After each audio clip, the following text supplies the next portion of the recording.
Chicago is preparing a massive security operation to keep the protesters away from the NATO summit. The Department of Homeland Security has declared the summit to be a national special security event, a designation normally reserved for the Olympics, the Super Bowl, and the Democratic and Republican national conventions.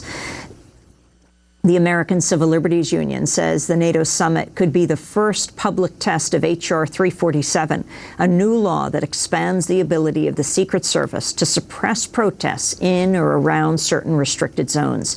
To talk more about the NATO summit and the protests, we go now to Chicago, where we're joined by two veteran Chicago activists, Bill Ayers and Bernardine Dohrn. NATO is a global secret cabal. It is the military arm of the global 1%.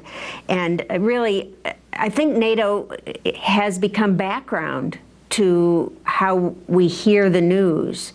NATO forces, NATO bombings, NATO, and when you try to find out what NATO is, you realize that it is the largest global military alliance in human history, and that its key elements are that it is about permanent war, it is about dirty war, it is about nuclear war, and it is about hot wars, really 4 of them right now.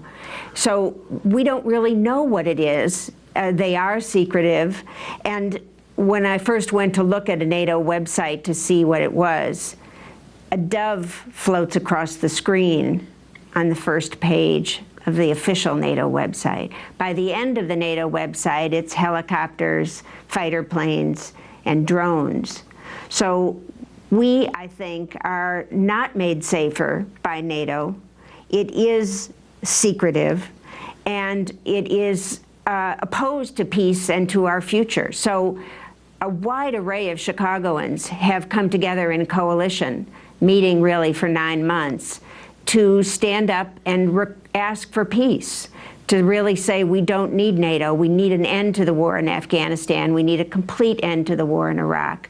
We need to rethink what just happened in Libya and what's going on every day in Pakistan. Yeah, we would like to see an end to NATO, and we would like to see in every country, every member country of NATO, there's a popular movement to ask its government to leave NATO. We want NATO disbanded. NATO is an instrument of war.